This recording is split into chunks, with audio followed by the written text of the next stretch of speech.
Would you believe this game has PC speaker music support? Prepare for pain in 3, 2, 1.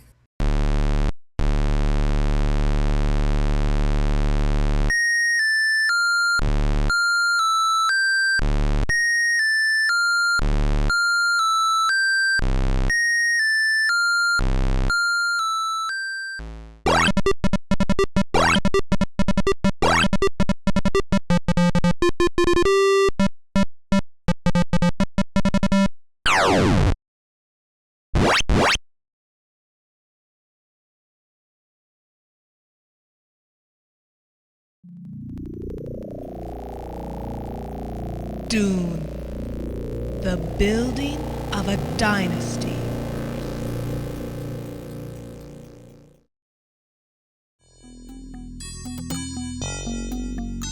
Reporting. Acknowledged. Report acknowledged. Reporting. Construction complete.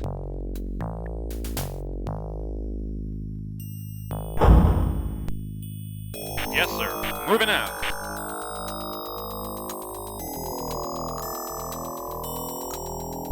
So for today's Ancient DOS game, we're once again breaking the normal sequel sequence, and we'll be looking at the second game in a particular series first. That game being Dune II. Now, there's a couple reasons for doing this. The first is that Dune hasn't had an official freeware release as far as I can tell, and for the longest time I didn't think Dune II had one either, until I found a website which was given permission to host it quite a while back. So there's that, but then the other thing too is that the first Dune game, despite being an interesting hybrid of adventure and strategy gaming, didn't spawn the real-time strategy semantics used throughout the entire industry since inception. That award goes to Dune II. Now, if you've never seen this game before and are thinking to yourself that this just looks like a much simpler and watered-down RTS compared to the modern ones you play now, keep in mind that those modern games have this one to thank for that. While other RTS games certainly came before Dune 2, this one set the standard for unit creation, resource harvesting, and base building, which would be seen in countless RTS games since. To put it simply, there was nothing like this game when it came out, and now there's tons of games like this one. However, it has definitely not aged very well, at least in terms of gameplay.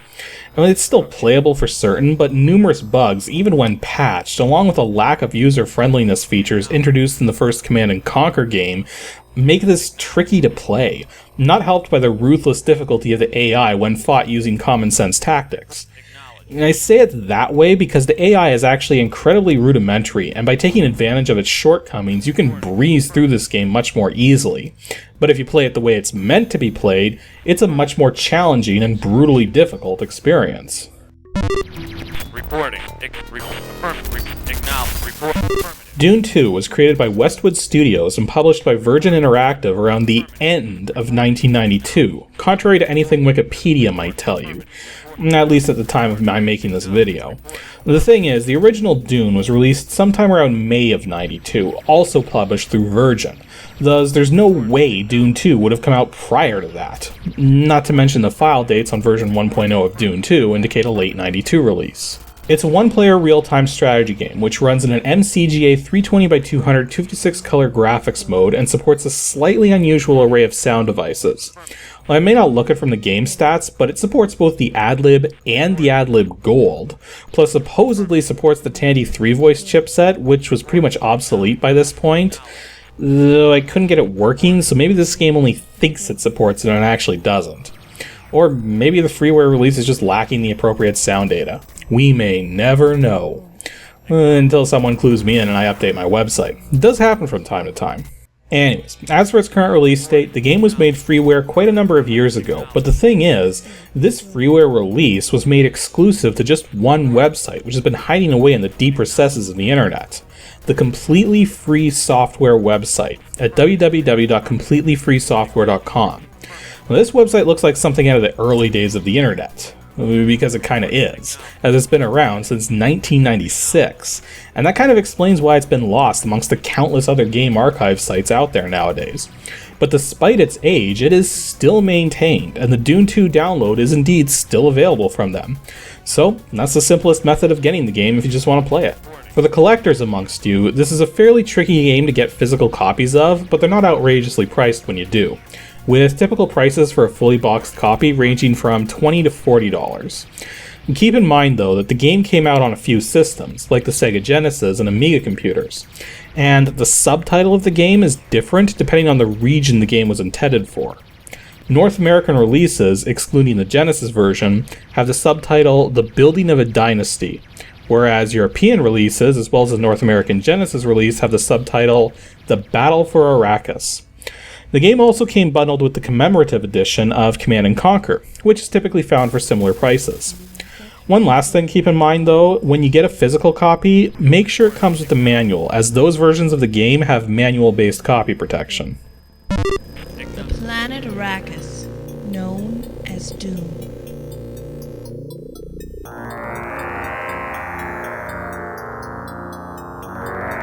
Land of Sand.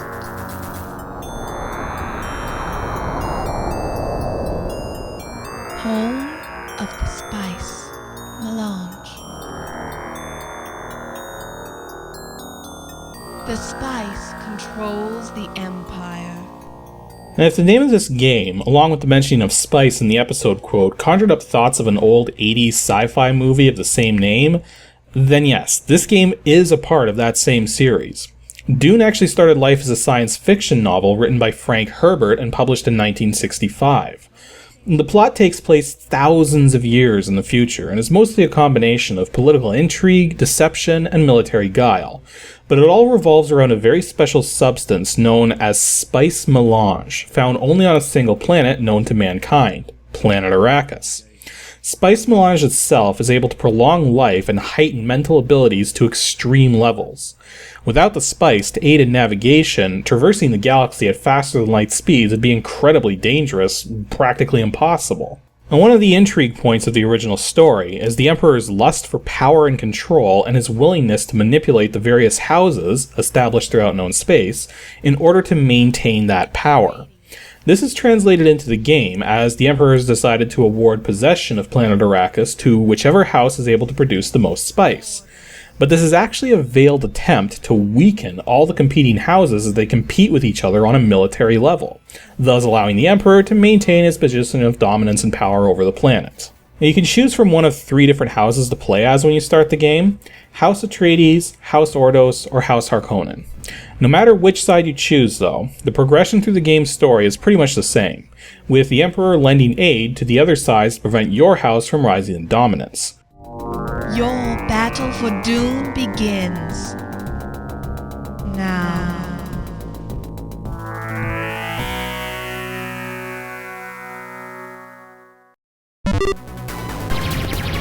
Infantry, yes, infantry. Now, while choosing your faction at the start of the game is a big deal, it doesn't affect as much as you might think. Most of the missions you play and the units you have access to are the same across all 3 houses, but there are subtle differences to keep things interesting. House Atreides is the most balanced, House Ordos is more concerned with fast, quick-striking units, as well as the ability to manipulate others, while House Harkonnen is all about power and destruction. Given this game's age and its pioneering gameplay, it doesn't function quite the same as you'd expect, so let's go over some of the intricacies. Firstly, because Arrakis is a planet of endless deserts, this translates into the overall setting. Deserts consist of sand, and you can't exactly go building buildings on sand without some kind of foundation. As such, before you build any structures, it's a good idea to put concrete slabs under them. In the early missions, you can only build single-tile slabs, thus doing this can be a slow and annoying process, but it'll save you money in the short term, since the fewer slabs are under a structure when you build it, the more damage it'll have by default, and repairs to structures are actually more expensive than building the structure in the first place for whatever reason. The next thing you'll notice pretty quickly is that there's no way to move groups of units, at least not easily. And there's supposed to be a way to define leaders for units to follow, but it doesn't really work, so for the most part, you're going to be moving and controlling units one at a time. This means learning to take advantage of the keyboard shortcuts is essential. When you select a unit, A can be used to attack, M can be used to move, and for harvesters in particular, H can be used to harvest spice from spice fields. Now, this leads into how you actually make money. In the Dune story, spice itself can actually be used as currency, Thus, here in this game, you save and store spice in your refineries and silos to be portioned out as needed in the construction of new buildings and units. And because you actually need space to store spice, it's important to get silos set up as soon as possible, depending on how much you plan to save up towards your mission goals. The first couple of missions only require you to build up a set amount of spice to succeed, but after that, your missions will come down to annihilating your enemies. Now, in order to do that, though, you have to find them. One of the more interesting aspects of this game, which would translate into many RTS games following, is the fog of war. Areas of the map you don't know anything about until you have a unit actually go and take a look. The units in this game don't have a very good visual range in general, and it gets even worse when they're moving, so mapping out an entire map typically isn't going to happen. Once you've unveiled part of the fog of war, though, it remains permanently unveiled, so you can always see what's going on in that section. Granted, without a radar outpost, you gotta scroll over to parts of the map to see them. Thus, you'll probably want to get one of those buildings set up too. But without power, it's not going to do you any good. Power is generated by special wind trap stations. A single wind trap will do you well for a small base, but chances are you'll be needing to set up a couple or three of these at least in order to make any substantial progress. Also, on the topic of building your base, you need to keep in mind that certain things can't be built until other things are also built. Now, this is why your selection of build orders at the start of a mission are as bad as they are. Now, any building which can build things can also be upgraded to allow for building more advanced things, such as the bigger slabs. Upgrades are cheap and quick, so you can actually leave them until you absolutely need to perform them. You're going to quickly find out, though, that the enemy is going to be overpoweringly strong at first. Now, I've heard reports that the enemy is given unlimited money to handle its side of the conflict, but my own experience is that this is not the case. Instead, the major difference is that the enemy already has units and already has a full stock of money. But it's not an unlimited resource. If you attack consistently and always do more damage than your opponent, as well as harvest more spice overall, you're ultimately going to whittle down their resources and be able to sweep into their base much more easily. However, this process can take a couple or 3 hours per mission, and if you mess it up at any point, you're as good as dead. So some players elect to take advantage of the AI instead. This isn't really too hard to accomplish, but you have to understand a couple things about how the AI works. Firstly, the AI isn't very adaptive. In every mission you start with your base in a particular spot. Well, the AI is keyed to that spot, and once disturbed will launch attacks towards your base. But one of the units you can build is the mobile construction vehicle, which can be used to build a new construction yard and ultimately a new base. Even once your old base is in ruins, the AI is still keyed to that original base location and will leave your new base completely untouched. Granted, if you retreat back to it with enemy units in pursuit, they're still going to end up attacking it. Another thing you can take advantage of is the fact that most units can only attack when stationary, but attack range is entered before becoming stationary when moving. So by default, units which are stationary are much more dangerous than moving units. To that end, forming a line of units and slowly advancing it is a good way to get a large force into the enemy's base. As said though, enemy forces often start out really freaking strong and with tons of extra cash, so keep a few units held back and build replacements every moment you can so that you can get your next wave ready for when your first wave ultimately fails. And granted, in the process of doing this, you're likely going to run into the game's unit limits. And it may seem somewhat random at first, but there's a reason for this. The number of units you're limited to is based on what you yourself have built. Units given to you for free don't typically count towards this limit. Although I think the units you start a mission with might, I'm not entirely certain. Also, any units you get from a starport also don't count towards this limit. The limit is also different for each level, at least in the early game. I've never been far enough into this thing to know the more intricate details of the unit counts, but essentially, if you try to build a unit and it says you can't have any more, then yeah, you've hit the limit. At the same time though, if you lose a unit but still can't build more, it was likely a unit from a starport or a unit that you were given, and thus hasn't counted towards that hard limit for what you can build. I guess strategy games aren't really my forte. I've only ever been about halfway through the campaign in this game. But from what I can tell, it's only 10 missions long for each house anyways. But what's neat is that new stuff is introduced every step of the way, so the game's always throwing in something new for you to deal with or to play with. To that end, make sure you keep a running save file of your progress, and sometimes you may even want to save mid-mission before launching an assault or whatnot, just in case it goes worse than expected, or you end up facing something you have no idea how to deal with. Though if you do run into difficulty figuring things out, you can always just talk to your mentat, who will provide you with information towards your mission, as well as information on various units and buildings. Also, don't forget to check the game's speed setting, as you can slow the game down or speed it up as desired, keeping in mind that this actually affects the balance of certain aspects of the game. So if you're unsure how fast you want the game to go, you should probably just leave it set to normal. The last thing to mention are the sandworms. These are giant creatures which live beneath the sand, capable of swallowing entire vehicles in a single bite. They're extremely annoying to deal with in this game, but they can only travel in the sandy areas. So when you're just leaving your units parked, you should just make sure they're on solid ground when possible, and only leave units on sand when they're actually going to be like advancing on the enemy or something like that. Each sandworm takes a ton of shots to drive away, or they'll also disappear if they swallow 3 vehicles. Now, since the enemy forces have to put up with these things too, and since the sandworms have no preference for you or your opponent, the best thing to do is just plan ahead for this potential circumstance.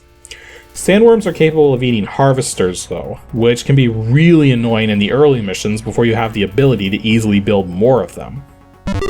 Reporting. Acknowledge. Reporting. Acknowledge. Overall, Dune II was a genius concept for an RTS, and served as the start to many RTS games to come. But going back and trying to play it now just makes me yearn for easier controls and fewer bugs and glitches. Those of you into RTS games who've never played this one should definitely give it a go someday, especially since it can be obtained for free now. But due to how completely un-user-friendly the interface is, it's hard to recommend it for people who just enjoy retro gaming in general. But again, it's free now, so if you think the game looks interesting at the very least, then you can always just give it a shot and see for yourself. Now, the game doesn't run well with the auto or max cycle settings, so you want to set a fixed cycles count. I'm using about 30,000. It's probably a good idea to set the CPU core to dynamic mode too, although I don't think this makes too big of a difference. Again, if you're playing an actual physical release, there's manual-based copy protection to deal with too, so be prepared for that. Anywho, that's all for episode 165 of Ancient DOS Games. Next week's a filler, and I'm going to be tackling a subject which has been misrepresented and debated far too often in computer gaming for decades, to the point where even my own content has been affected. So it's time to give you guys a properly researched and definitive insight into this topic. As for that topic, you'll find out what it is next Saturday on the 20th, so make sure you stay tuned. Enemy structure destroyed. Your mission is complete.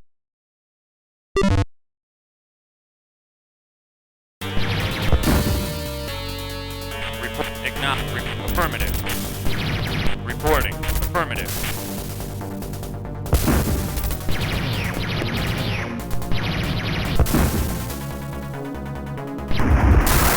Enemy structure destroyed. Enemy structure destroyed. Harkonnen unit destroyed. Harkonnen unit destroyed. Acknowledge. Report. Affirmative. Report. Report. Affirmative. Reporting.